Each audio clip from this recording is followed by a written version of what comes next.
What's up, people? Just doing a quick vid on a knife that is actually not mine.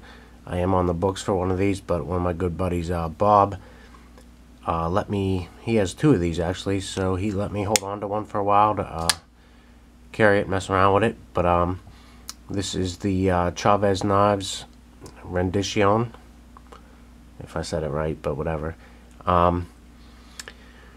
And I guess specs wise, overall length, I believe it's somewhere around 8 7/8 inches long. Blade length is like 3 5/8, somewhere around that, from tip to the handle. It's around 3 5/8.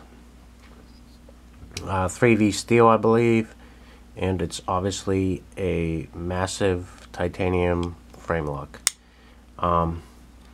Right off the bat, I will say that this is one of my favorite overbuilt knives. Besides, the only one that I really like better than this is my Demko, which actually I don't have any right now. My other one should be done hopefully soon, so I'm not without. But the Demko is probably my only overbuilt folder that I like better than this, and that's saying a lot for me at least. But this is an awesome knife.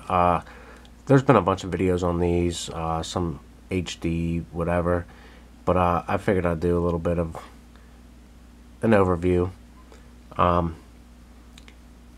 This thing is square and I don't want to say blocky, but it's, you know, straightforward shape as it is. It is really, really comfortable in hand.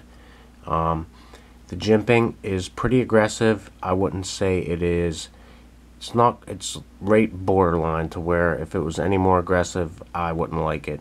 So it is pretty aggressive, but it's not ridiculous or painful. It's right at that brink, though. Some people might think it is. Some will definitely not think it is, but I'm fine with it. Like I said, the handle is extremely comfortable. This has the longer clip. His other one is the shorter clip, and I prefer... This clip isn't really bad at all, to be quite honest, but I do prefer getting it into the pocket and out of the pocket. The shorter clip is a little bit better. But as far as retention goes and that, it's really not a big deal. And in your grip, I really can't feel it at all, so it doesn't bother me at all like that. Comfort-wise, there's really no difference between the short and long. I would just say it's a little bit easier to get the shorter clip in and out of the pocket. Not that this is extremely difficult. The only real problem, it's a little not difficult, but a little harder to get it in the pocket, the long clip. But that's really no big deal whatsoever.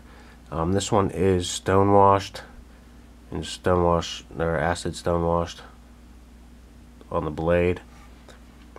There's his logo there, which is pretty cool. I dig it. Pocket clip, some people don't like skulls or do whatever. I like the pocket clip. I think it's a distinguishing attribute to this knife and his work, so I like it. I think it's pretty cool. Action on this knife is excellent. It is nice and smooth. The detent is really strong, as you can see there. I don't want to say it's difficult, but there's definitely a little bit of technique to open it slow. But if you want to pop it open, I mean, it just flies right open, and it is nice and smooth.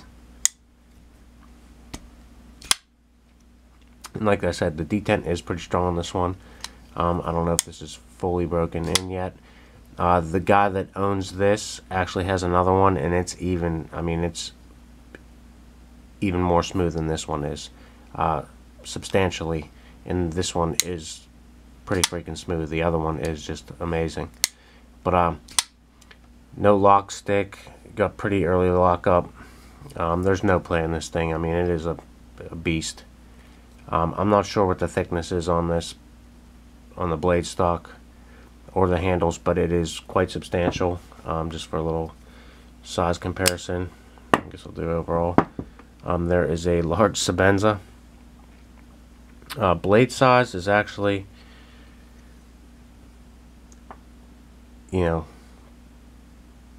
pretty close, cutting edge wise. The handle's a good bit larger, and the beefiness, I mean, it's just crazy. The difference between the two, it's massive. But overall, it's a super comfortable knife. I like the little things on this. This is my knife, so I haven't sharpened it. I use the Wicked Edge. It looks like it should do just fine. The plunge line is back farther than the end of the edge.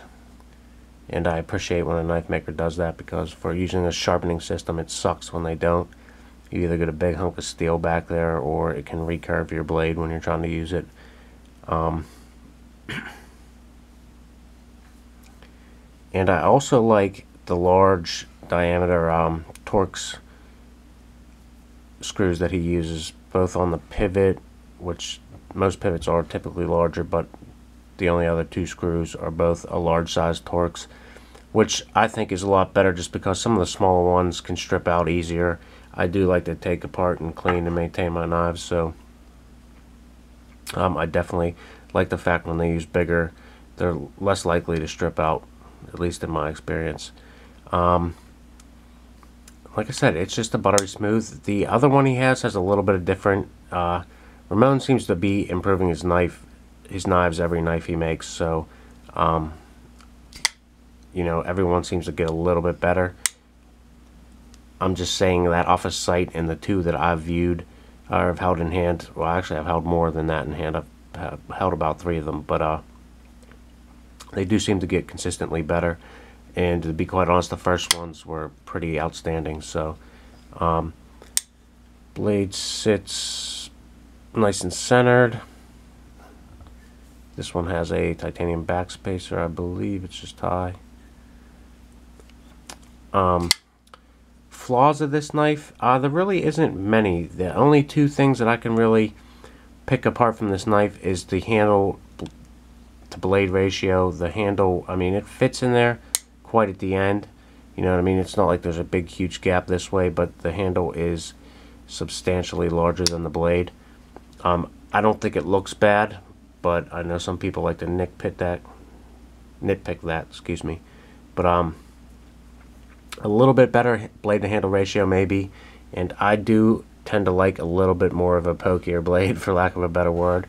Less of that like big belly up there, like a skinning knife or something. I prefer a more, you know, pointy, I guess, tip. And this Benz has got a pretty pointy tip, and that's the Insingo. But I do prefer a little bit more of a pointy tip. I do dig the swedge. I think it looks good. The ones without the swedges look nice as well. But overall, I mean, this thing is awesome. For being his first model, it is outstanding. I know he's coming out with a couple new models semi-soon. He posted a couple up on Instagram. But overall, it is, obviously, it's a big hunk of steel, 3V, and it's a big hunk of tie, so it does have some substantial weight to it. But I don't think it's bad, and it is super comfortable in the hand. I can't say that enough. I definitely, for being these big beefy folders like a Medford, I think feels like the Medford ties, the big thick ones, I think they feel crappy in the hand. That's my honest opinion. You know, I just don't think they're very ergonomic, or, you know, the chamfering isn't done enough. They just feel not very great in the hand. And there's a couple other beefy folders I don't care for either, but this one definitely feels awesome in hand. The action is nice and smooth. It's just overall a great knife. Like I said, the only knife I really like better, overbuilt, bigger, beefier knife is Demko's. And, you know, I know some people don't like them because they are the triad or lockback. Some people love it, some people hate it, but this knife is definitely up there, and it's the guy's first model of a folding knife, so I think it's an awesome knife, and he does hell of a work, and he seems to be a really nice guy as well too. So that's that, people, and I am out.